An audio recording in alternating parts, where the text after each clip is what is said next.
All right, let's get it on, y'all. Oh, this is going to be a fun video. It's your boy Chadsky, hanging out, giving you content every single day, just about every day, I should say.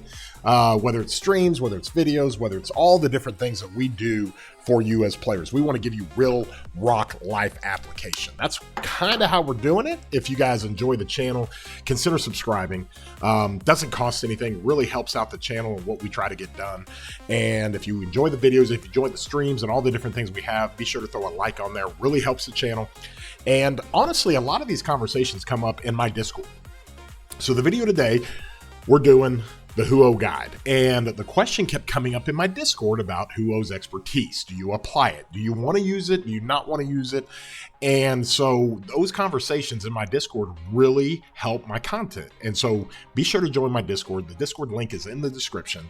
And then I come in here and make a video about it. We talk about it. Okay, so that's what we're going to do. We're going to talk about Huo today. This is our boy. This is going to be a Huo guide. Now, I'm going to have timestamps in the bottom so you can go to, his skills, his talents, whether or not to use him, expertise, all the different pairings and different things that you can do with this guy. And so when you talk about Huo overall, when he first came out, a lot of people really didn't like him. They didn't think he was any good. But then you start using him and you understand this guy is so freaking valuable. Okay, he is so valuable. He's part of the cavalry meta in the field. He is so good for PvEs. He's so good for PvPs and all different aspects, canyon and everything else. Okay, and so this guy he's like a must-have if you're in the meta. If you're running 5, 6, 7 marches and you're running cavalry, you got to have this guy. The best march right now for cavalry, hands down, is Huo Arthur. Hands down. Like, and as good as, Joan Arthur is, and as good as, Nevsky Arthur can kind of be viable that we've talked about before, Huo Arthur is just off the charts. And let's find out why, okay? Here's his expertise, guys. 2,700 damage factor. That's massive. Huge. He's got a great march speed mitigation for 3 seconds. So basically, he's going to slow you down for 3 seconds when he's hitting you. And it is really, really powerful. This is the top of the line meta for damage. Now, it's single target. But we're going to talk about why this is important, because it's not necessarily his damage, but it's his rapid fire ability to not only fire off his skills, but to fire off other commanders' skills who are secondary to him. You cannot run this guy secondary. Okay, he's kind of got that Guan effect, that Honda effect.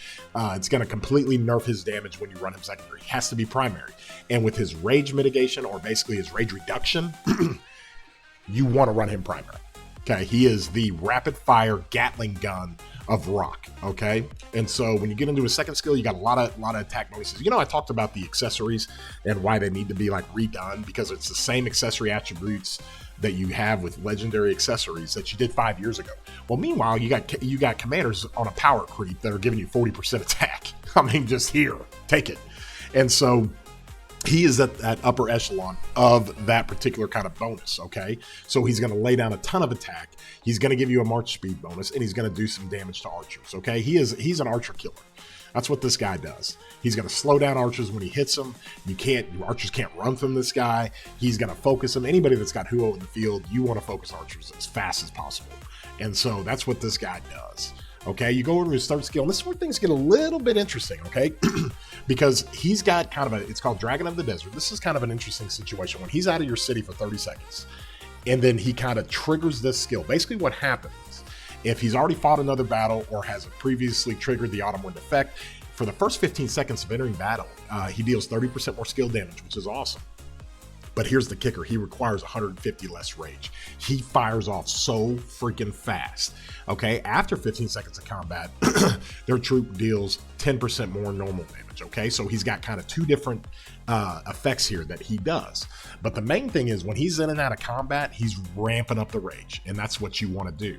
Okay, and then so on the fourth skill, this is based on the expertise. Okay, so here's his original fourth skill, and this is what we have to talk about when it comes to whether or not to use him 5-5-5-5 or use him expertise. And we'll talk about that right now. The cavalry units gain 30% defense. Their troop deals 20% more skill damage. That's when you're hitting another troop on the map. The troop recovers a portion of slightly wounded, healing factor 1500 whenever it defeats an enemy troop. The cooldown is 8 seconds. Does not reset after exiting combat. Okay, that is what people have to understand about this, is that when he does not have an expertise, he's going to keep his rage, and it's not going to reset the other skill. And so when he is expertise, he does give you 5% more defense. He gives you 5% more skill damage.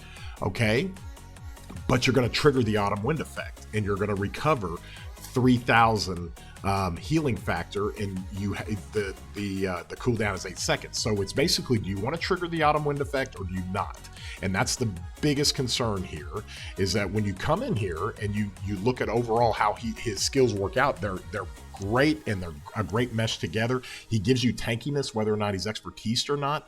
You know, a 5% difference is not that much, but 30% defense is fantastic. 20% skill is fantastic. 25% and 35% are even a little bit better. However, what does it cost you? Let me show you the mechanic of how this thing works, okay? I'm going to take Huo. Let's find out where he is here. What I do when I am in off-season and when I am chaining, okay, because Huo Hera, I would argue, is the best chaining march you could have. You have to have Huo expertise, though. I have him expertise right now. I am not fighting. I'm not in a fighting mode. Our Zone 5 hasn't opened for our KVK yet, so I do not have him. I do not have him in what I would call fighting mode. All right, and so if I'm just chaining, okay, and I go hit another barbarian here. Let me pull him over here. I'm going to show you how this works with his expertise. He's going to get a big heal. However, his rage goes to 0, and the secondary commander, even if the secondary commander is ready to fire off his skills, he won't fire it off. And so, hold on. Let me come over here. I'll probably end up killing this guy before. Nah, I got him. Okay. So I've chained this guy. Now his rage has gone to 0 now. I've got to restart that rage, okay? And the reason why people have to understand this is that you get the heal if you kill another barbarian, but you don't get the rage. And that's what people have to understand. The rage goes to 0. And even if your secondary commander is primed up, ready to hit, he gets negated. He basically gets silenced and it goes to 0. That's what the expertise does. So you get some of the benefits, but the biggest drawback is resetting the rage. Let me show you how that works in Canyon, okay? Let me go hit J here. And I'll show you how his expertise works in Canyon, okay? Let me do it this way. I'm going to set him up here with Guan behind. Put him here. I'm going to put Shajar here. Now I'm going to do it like this. See how this works out. Okay, so what's going to happen? I'm going to show you this because Huo is going to kill his Huo. So I have Huo right back here. You can see where my cursor is. Okay, when he hits his Huo, he's going to start generating rage. And you can see, you know, he gets kind of that fire effect. That means that the autumn wind is in effect. So he's gonna start hammering this Huo of his. Watch what happens. He's gonna get a heal. You gotta see through the numbers here when he kills it. But watch his rage bar. You see his rage bar is full right here. And then boom, his rage bar goes to 0. Now he gets the heal, but he starts back at 0. That's why people don't like using Huo expertise in the field. Now, right here in Canyon is fine because when you have him expertise, you're gonna get the healing. Okay, and in Canyon, it's all about sustain, right? So, and some people honestly don't like the healing in Canyon. They'd rather have him being able to rage hop. But you're gonna see him right here when he kills Luce. Boom, his rage goes to 0 and it resets. And so that's the difference. That's what people have to understand about Huo as an expertise commander, okay? So when you see this overall, when I go into fighting zones, everybody who's in in-game, okay, through different events and different rewards, everybody should have a whole bunch of these skill resets. I've got 18 of them, and I use them all the time, but I use them for him. So when I go into a zone to go fight, I hit the skill reset, and then you have all your upgrades. I go in here and upgrade, and I wait till this number on the usable skill points down here at the bottom gets to 0. And you got to be careful because it's going to give you, you kind of go through this slowly. You hit this, and you hit this.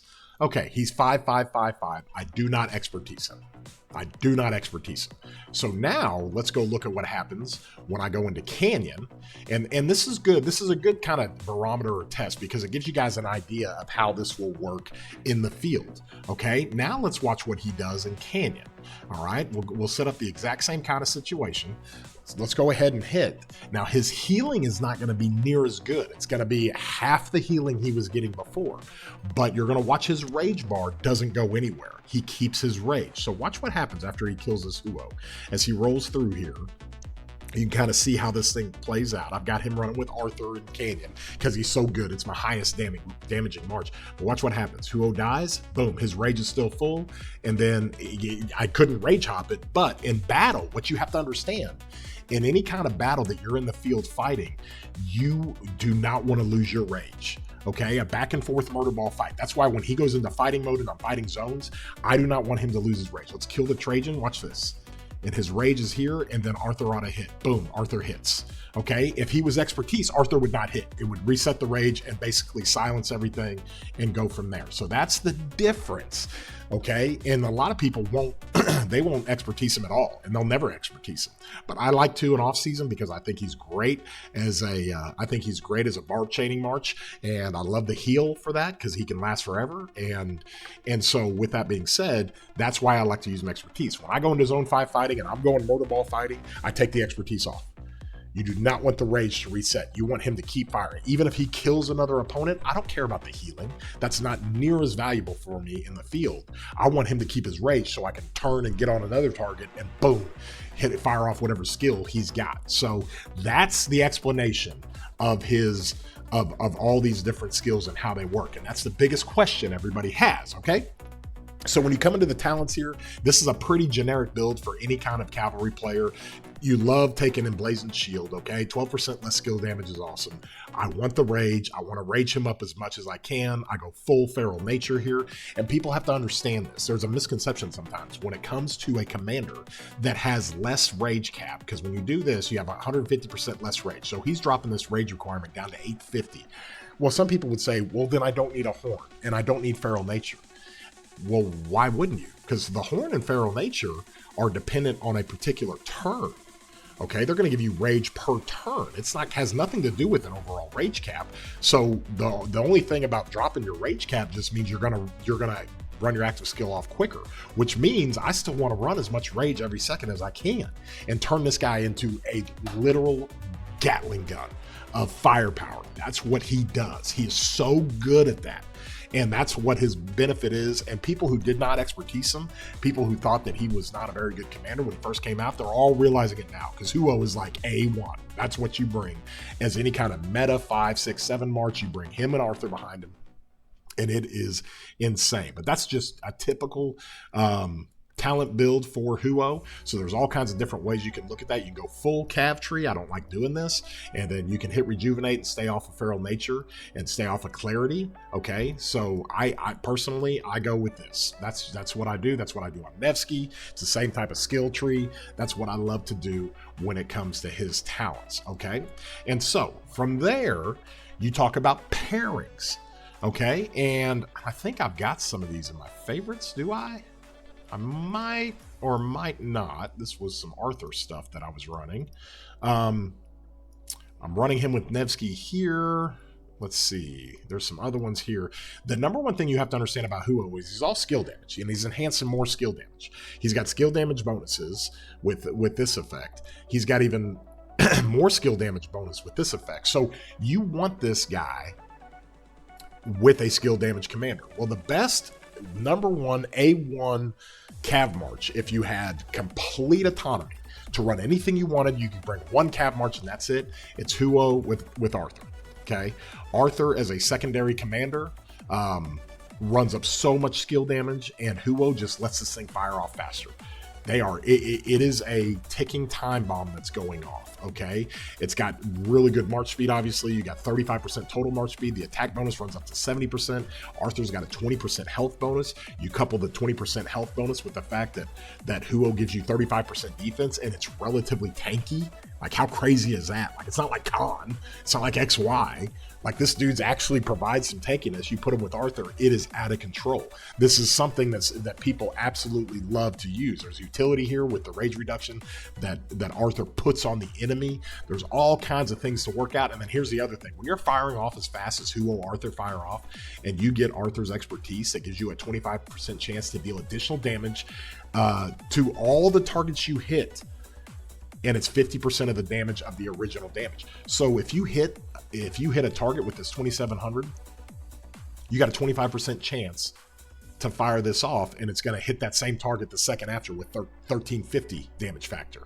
Okay, and there's no cooldown on this. So Arthur is great. I love him with Joan because Joan procs more active skills, and I love him with Huo because Huo, over the course of a fight and a murder ball, is going to fire off more than anybody else. He's going to fire off so fast. So it just brings this, it enhances this and brings it into play even more. Okay. From there, before Arthur even came out, it's a situation where you run Huo Joan.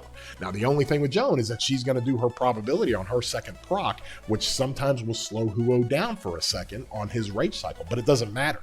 Okay. You're enhancing so much rage and so many different things that is what Huo with Joan is an insanely good march. Okay. And so Huo is also part, when it comes to pairings, of a great combination of swarming, because you put him with Belly. A lot of people put him with Belly. A lot of people will run like a Joan Arthur and a Huo Belly, and to where you get Belly's expertise going and run 12% all damage on the target. That's what the target takes from all of your marches. This is also great for swarming structures. Huo is a master at being able to swarm structures and put high damage on it. You can put Nevsky behind him. I currently have that in my Lost Canyon. Let me see here. See if somebody's beating me. I'm still chilling in first. Nobody's beaten me for like 2 days. Like, it's getting ridiculous here. But let me show you kind of how I set this up. This is a 6 March Lost Canyon. So I run Arthur Phillip because I have crazy Delta stuff. I move Arthur away from Huo. So I run Arthur Phillip, and you can see Arthur Phillip up here. Well, then my Huo's running with Nevsky. Watch the damage this thing does. Boom, it hits 33,000 and then 19,000. That's how much damage this guy does with Nevsky. And so there's all kinds of different ways that you can run Huo and put massive single target damage, massive swarming single target damage. A Huo Nevsky on a swarm is amazing.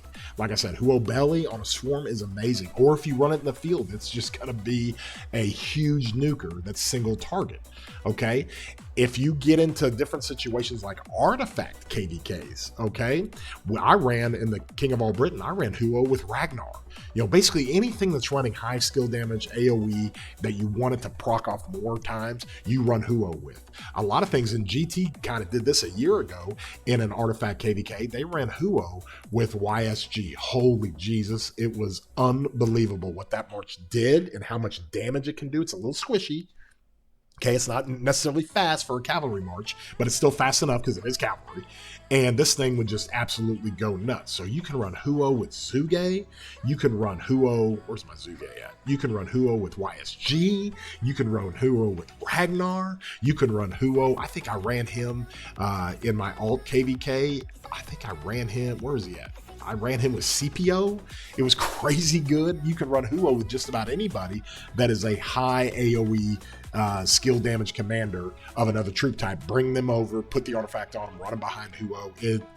It'll be your best trade march. It's out of control. So good. That's what this guy does. That is so amazing. So that's what we addressed. Okay, we talked about the skills. Okay, we talked about the talents that you can use. We also, with the skills, we addressed, 5-5-5-5 versus expertise and how you do that. I gave you some examples of that. We also talked about pairing. So you can, at the bottom, you can see the different sections of the video. You can skip right to it and figure it out. But that is the guy he's not going anywhere. Somebody asked me the other day, should I spin the wheel and go ahead and max Huo? He's going to be in the meta at least for 18 more months. He is going to be in the meta. I would say for about 2 years or more, he's still going to be in the meta. Nevsky's going to be retired before Huo is. Okay, Belly will be retired before Huo is. Okay, but Huo, Joan, or Huo, Arthur, and Joan, those are the 3 commanders that are going to last for a while when it comes to what is the meta. Huo is unbelievable. Love this guy, and I think it's such a lot of people feel vindication for running him, because I remember at first a lot of people didn't like him. But after watching him and what he does, he is a must. Any of the top alliances, top kingdoms, whether it's 2377, 960, you'll see it all over that field when that Zone 5 kicks off, 1093, 365. Any of the high-end cavalry players like me, we're all going to tell you the same thing. He is a must bring. Okay, so with that being said, We all advise you to invest in him. He's great. Hopefully this guide helps you out. And again, if you like the channel, throw a thumbs up on it. And with that being said, you guys have a great day, broskies.